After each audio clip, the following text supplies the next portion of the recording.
تقلید جائز نہیں. تقلید کس میں کی جاتی ہے؟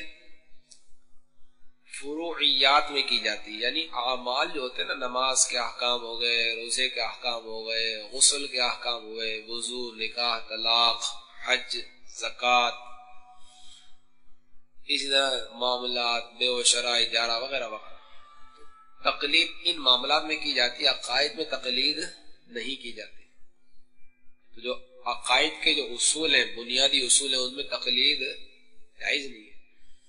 بلکہ جو بات وہ یقین قطعی کے ساتھ ہوتی ہے، اس میں تو خواہ وہ یقین کسی طرح بھی حاصل ہو، کیونکہ عقائد کی باتیں کیا ہوتی ہیں؟ ساری کی ساری یقینی ہوتی ہیں. اور عقیدہ بندہ رکھتا ہے کسی پر اس وقت جب اس کو یقین حاصل ہوتا ہے.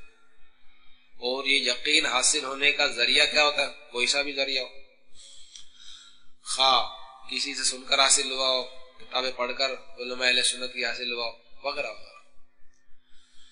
اس کے اصول میں بالخصوص علم استدلالی کی حاجت نہیں. علم استدلالی یہ ایک مطلب علم ہے جس سے دلائل دیے جاتے ہیں کہ یہ عقیدہ اس کی یہ دلیل، یہ عقیدہ اس کی یہ دلیل، یہ عقیدہ اس کی یہ دلیل. تو دلائل سے جانچنے کی بھی اس میں کوئی حاجت نہیں ہے. دلائل اپنے اعتبار سے ہوتے ہیں، اس کا معاملہ الگ ہے. جیسے اللہ ایک ہے، اس پر بے شمار دلائل قائم ہے، لیکن ہم بغیر دلیل کے اللہ کو ایک مانتے ہیں. حضور صلی اللہ علیہ وسلم خاتم النبیین ہے، بہت سارے دلائل ہیں. اگر دلائل نہ بھی ہوتے تو یہ قرآن کی نص واضح ہے کہ سرکار دو عالم صلی اللہ علیہ وسلم کو خاتم النبیین فرمایا گیا، اور بھی بہت سارے دلائل.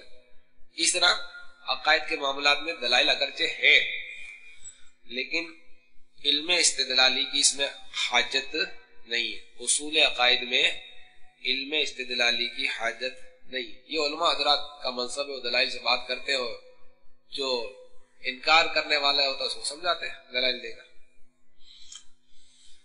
بعض فروعیات میں تقلید ہو سکتی ہے، یہاں بیان ہو رہا ہے. بعض فروعی عقائد ایسے ہوتا ہے جس میں تقلید ہو سکتی ہے. اسی بنا پر خود اہل سنت میں دو گروہ ہیں. ایک کہلاتے ہیں ماتوریدیہ کہ امام الہدا حضرت ابو منصور ماتوریدی رضی اللہ تعالی عنہ کے متبع ہوئے، یعنی ان کے پیروکار ہوئے. اور دوسرے کہلاتے ہیں اشاعرہ کہ یہ حضرت شیخ ابو الحسن اشعری رحمت اللہ تعالی علیہ کے تابع ہوئے. دونوں جماعتیں اہل سنت ہی کی ہیں اور دونوں حق پر ہیں. آپس میں صرف بعض فروعیات کا اختلاف ہے. ان کا اختلاف کیسا ہے؟ حنفی شافی کا تھا. امام شافی فرماتے ہیں کہ نماز اس طرح پڑھو، امام اعظم فرماتے ہیں کہ اس طرح پڑھو. امام شافی فرماتے ہیں کہ طواف کے دوران یہ کرو، امام اعظم فرماتے ہیں کہ یہ کرو. تو یہ اختلاف جو ہے کس میں آ رہا ہے؟ بعض فروعیات میں آ رہا ہے. تو وہ اختلاف ہونا اپنی جگہ پر، لیکن اس سے دونوں فریقین اہل سنتی ہیں. ان کا یہ اختلاف فروعی اختلاف کہلاتا ہے. دونوں اہل حق ہی ہیں، اور دونوں میں سے کوئی کسی کی تذلیل یعنی ایک دوسرے کو ذلیل نہیں کہتا، اور تفسیق ایک دوسرے کو فاسق بھی نہیں کہتا، تضلیل ایک دوسرے کو گمراہ بھی نہیں کہتا، بلکہ دونوں آپس میں کیا ہے؟ بھائی بھائی. کسی سفر پر روانہ ہوئے، سرکار دو عالم صلی اللہ علیہ وسلم نے ان کو تاکید فرمائی، ان کو مطلب یہ حکم فرمایا تھا کہ نماز عصر کی یا کسی نماز کے بارے میں بتایا تھا کہ وہ فلاں جگہ جا کر پڑھنا. ٹھیک ہے. سفر شروع ہوا، دوران سفر ہی اس نماز کا وقت آ گیا. اب اگر اس جگہ پہنچتے ہیں جہاں سرکار دو عالم صلی اللہ علیہ وسلم نے نماز پڑھنے کے لیے فرمایا تھا کہ وہاں پہنچ کر نماز پڑھنا، یہ نماز قضا ہو جاتی ہے. تو اب صحابہ کرام کی دو رائے ہو گئی. بعض صحابہ کہنے لگے کہ سرکار نے چونکہ فرمایا کہ ادھر جا کر پڑھنا، تو اب ہمیں ادھر ہی پڑھنی ہے. دوسرے جو صحابہ تھے انہوں نے کہا کہ واقعی سرکار دو عالم صلی اللہ علیہ وسلم کا فرمان کا منشا یہی ہے، لیکن چونکہ ہم لیٹ ہو گئے اور نماز تو وقت آ گئی ہے، اور قرآن کا حکم تو ہے کہ نماز وقت میں فرض ہے، تو سرکار دو عالم صلی اللہ علیہ وسلم کے حکم پر عمل بھی ہے، اور ہم یہی نماز پڑھیں گے، عصر کی نماز جو بھی نماز تھی. بعض صحابہ نے وہی نماز پڑھ لی، بعض نے وہاں جا کر پڑھی. دو رائے ہو گئی. واپس آئے, معاملہ سرکار دو عالم صلی اللہ علیہ وسلم کی بارگاہ میں عرض کیا گیا, سرکار نے کسی کو کچھ بھی نہیں فرمایا. وہ انہوں نے کس پر عمل کیا تھا؟ دونوں فریقین نے عمل کس پر کیا؟ قرآن و سنت پر ہی عمل کیا نا. ایک نے ظاہری فرمان کو دیکھتے ہوئے اس پر عمل کیا, اور دوسرا ظاہری فرمان کے ساتھ اس کی تہ تک پہنچا,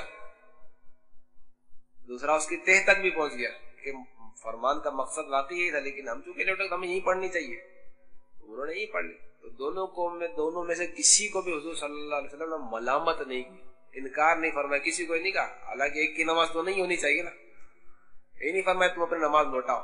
دونوں نے ہی قرآن و سنت پر عمل کیا. اسی طرح امام شافعی, امام اعظم اور دیگر ائمہ کا اختلاف ہے کہ یہ حضرات قدسیہ قرآن و حدیث سے دلائل لیتے ہیں, اس سے مطلب مسائل اخذ کرتے ہیں, اور ہر ایک کا اپنا اپنا ذہن سوچ ہوتی ہے, دونوں کے پاس دلائل ہوتے ہیں. امام اعظم نے اس دلیل سے یہ سمجھا اور مسئلہ یہ بیان کر دیا, امام شافعی نے یہ سمجھا اور یہ بیان کر دیا. تو یہ ان کے جو مقلدین ہوتے ہیں ان کو اسی پر عمل کرنا چاہیے. ہم چونکہ امام اعظم کے مقلد ہیں تو ہمیں اسی پر عمل کرنا چاہیے جیسا امام اعظم نے فرمایا. صلو علی الحبیب صلی اللہ تعالی علی محمد. مجھے اپنی اور ساری دنیا کے لوگوں کی اصلاح کی کوشش کرنی ہے انشاءاللہ.